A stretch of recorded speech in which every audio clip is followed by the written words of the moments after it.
If God loves everyone, why would he let a homeless person freeze to death on the street? Or is he testing who has the courage to reach out a helping hand? The unforgiving winter wind howled a bitter symphony through the concrete canyons of the city, a sound that Maria had come to know intimately.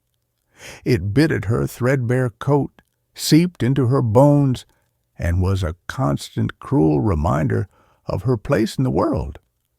She was an invisible fixture of the night, a single mother from a distant land, a ghost of a woman pushing a heavy cleaning cart through the deserted offices of a towering skyscraper.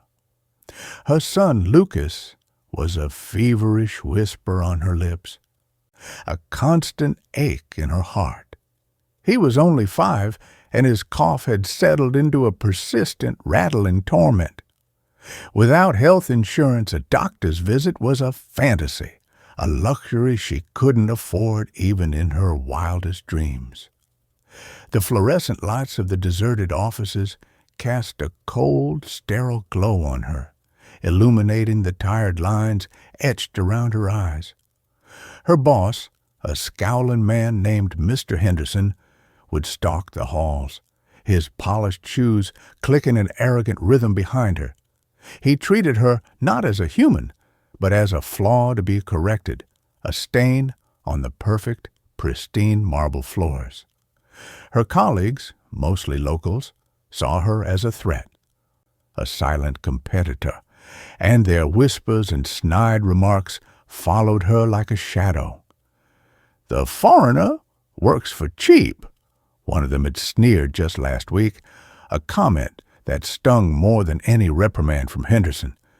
Maria had bowed her head, clutching the worn silver crucifix around her neck, her silent prayers for strength the only shield she had left. One night, the inevitable happened. A gold watch, a cheap, gaudy thing, went missing from a desk. It was an excuse Mr. Henderson had been waiting for.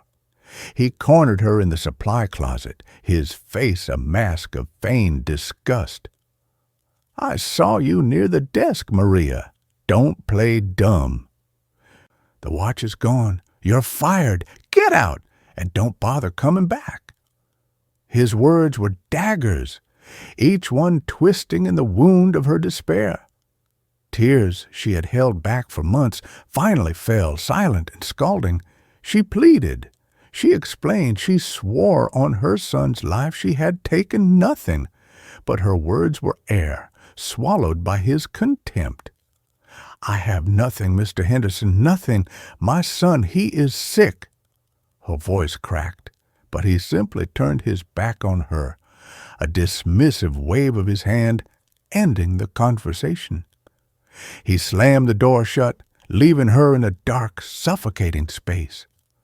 She stumbled home through the biting cold, a storm of panic rising in her chest. The small, rented room felt like a cage. She found Lucas curled on his thin mattress, shivering, his breath ragged. He was burning up. The hospital. She had to take him. She gathered the few crumpled bills she had saved, but it was barely enough for a taxi, let alone a doctor. She knelt by his side, her hands clasped tightly, the small crucifix cold against her skin. "Please, Lord," she whispered, her voice a raw, broken plea. "He is all I have. Please, I am begging you." But a silence was deafening. The only answer was the rasping sound of her son's breathing. In that moment, a sliver of doubt, sharp as a shard of ice, pierced her faith. Had God forgotten her? Was she truly alone? With Lucas's fever soaring, Maria wrapped him in the only blanket they owned and carried him to the nearest hospital, a long, desperate walk through the freezing night. The cold was a physical weight, pressing down on her, stealing her breath. She had almost reached the emergency room when she saw him. He was an old man, bundled in dirty, layered clothes, slumped against the brick wall of a closed shop, His face was gray, his eyes half closed, a faint, frosted mist escaping his lips with each shallow breath. He was dying, and Maria, in her own frantic race against time, paused. A voice in her head screamed to keep going, to save her son first, but another, quieter voice, a flicker of the compassion she held so dear, told her she couldn't leave him. This was a man, a human being, freezing to death. Maria carefully laid Lucas down on her coat, his small body a fragile burden, on the cold sidewalk. She approached the man, her hands trembling. She checked for a pulse. It was faint. She tried to rouse him, but he was unresponsive. Her gaze fell upon his hands, blue with cold, gnarled like tree roots. She didn't know how to help, but she knew she had to try. She took off her thin scarf and wrapped it around his hands. Then, with a desperate surge of adrenaline, she dug into her bag and found the small water bottle she had meant for Lucas. She sprinkled a few drops on the old man's lips. His eyes fluttered open for a moment, a flicker of awareness before they closed again. Just then, the blare of a police siren cut through the night. 2 officers emerged, their flashlights sweeping the alley. They saw Maria kneeling over the unconscious man, her small son lying on the ground beside her. An older officer, his face hardened by years of indifference, approached. "Ma'am, what's going on here?" "Step away from him." He is sick," Maria stammered, her heart pounding. "He needs help." "And you think a bottle of water is going to help him?" The younger officer sneered. "Looks like a crime scene to me. You trying to rob him, lady?" "No," she cried. "I was helping him." The older officer's eyes held a strange glint of something unreadable. A woman with nothing trying to help a man with less. Interesting. He looked at her tear-stained face, at the small sick child shivering on the ground. "Call an ambulance," he instructed his partner, his voice softer now. He then turned to Maria. "We'll get him to the hospital. You should take your son." The old man, whose name was Gabriel, was a former billionaire, a titan of industry who had lost everything in a market crash. The fall from grace had been swift and brutal. He was consumed by bitterness and a self-pitying rage until one day, in a moment of clarity, he realized the emptiness of his pursuit of wealth. He had decided to walk away from what little he had left and dedicate his remaining days to secret, anonymous acts of charity, seeing the raw, unvarnished reality of the world he had once manipulated from a distance. That night, the freezing cold had almost ended his journey. He was taken to the same hospital as Lucas. He watched from his bed as Maria was turned away by the intake nurse. "No insurance, no money. I'm sorry, ma'am. We can't admit him." Maria's desperate pleas echoed in the halls, a heart-wrenching sound that resonated with Gabriel in a way he hadn't felt in years. He saw in her the genuine, selfless kindness that his wealth had never been able to buy. The next day, Gabriel, now back on his feet, made a few quiet calls. He didn't contact Maria directly. Instead, he worked behind the scenes. Lucas's hospital bill was mysteriously paid in full. A job offer arrived for Maria from a prestigious, ethical cleaning company, one that provided benefits and paid a fair wage. The manager, a kind woman named Sarah, simply said, "Your name came highly recommended." Maria's joy was a silent, trembling thing. She looked to the sky, to the small crucifix around her neck, and her doubt began to melt away like a fragile snowflake. One day, Maria walked into her new workplace, a gleaming office building to find Sarah talking to an older man. It was him, the man from the alley. Maria froze, her face a mask of disbelief. "Mr. Gabriel?" she whispered. The man looked at her, a gentle smile on his face.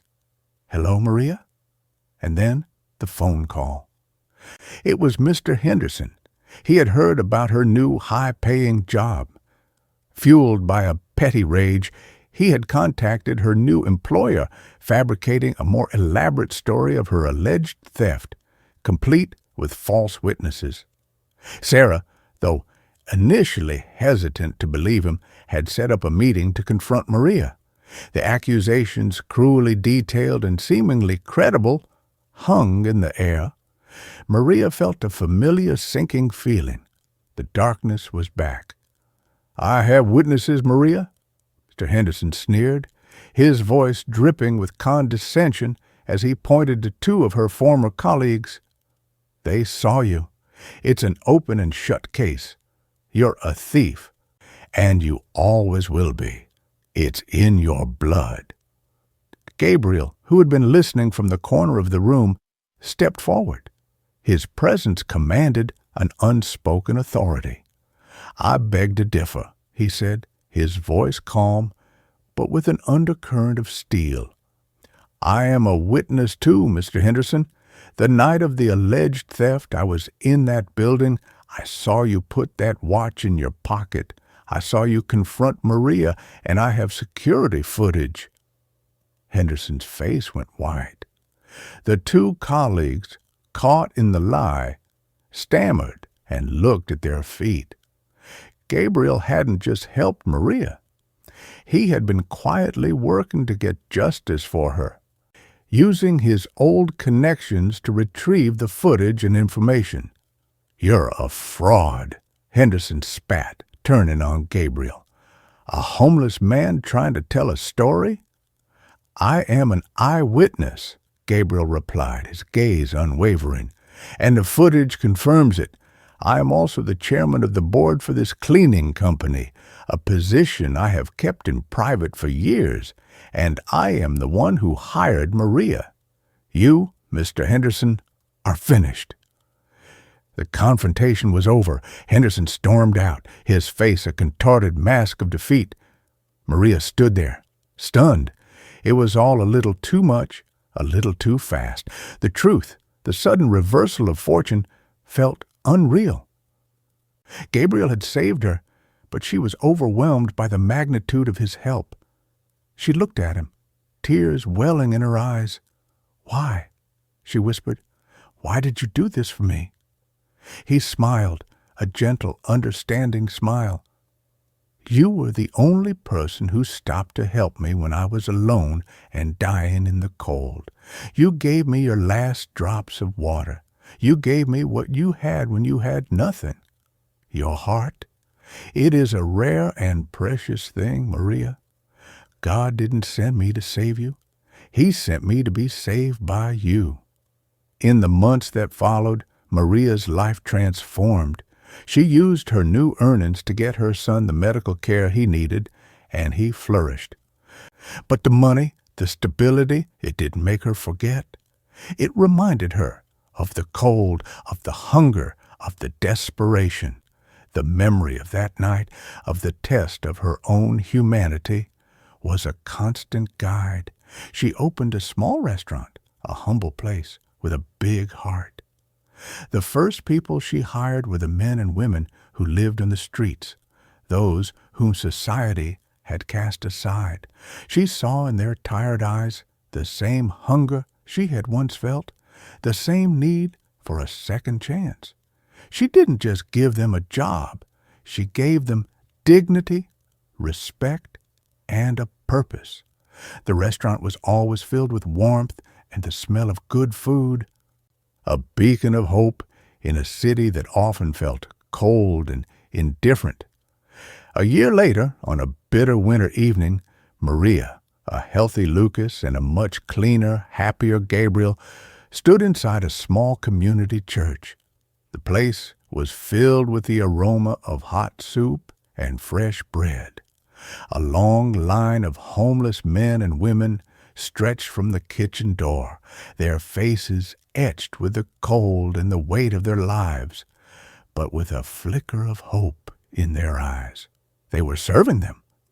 Gabriel was ladling soup, his hands now steady and warm. Lucas was handing out bread with a cheerful grin, and Maria, standing by the door, greeting each person with a smile, felt a peace she hadn't known existed. She looked out the window at the swirling snow, at the cold that had once been her enemy. She took a deep breath, her heart full. She turned to Gabriel, a profound understanding in her eyes. "I used to think God had abandoned me," she said, her voice soft but clear. "I thought he had forgotten my prayers and left me to die in the cold. But I was wrong. He wasn't testing my faith in him. He was testing my faith in humanity and in myself."